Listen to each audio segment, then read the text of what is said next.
Mana pieredze un kompetences ir pieprasītas vēl aizvien. Tā savu nokļūšanu lidostas Rīga valdē komentēja Augustovska.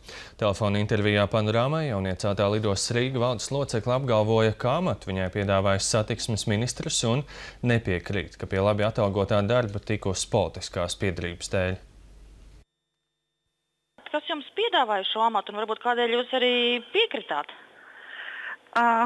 Iespēju un faktiski saņemot satiksmes ministra Matīs kunga uzaicinājumu strādāt lidostas valdē, es piekritu kandidēt, jo esmu gatava uzņemties tās atbildības šajā darbā, kuras ministrs man ir uzticējis.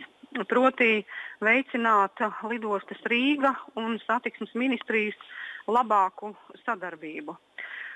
Lidostā esmu jau strādājusi savu laiku, un atgriešanās tajā ar manu šodienas pārvaldības darba pieredzi arī manā kā menedžera darbībā ir interesants darba izaicinājums.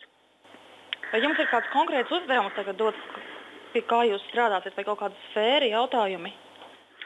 Runājot par konkrētām lidostas Rīga valdes locekļu atbildībām, to jau, protams, lems valde. Šobrīd, 21. gadsimtā, visbiežāk tik lielu kompāniju kompetencē esošie un risināmie jautājumi ir gana sarežģīti un pieprasa dažādus profesionālismus un ļoti augstu arī savstarpējās informētības un koordinācijas pakāpi.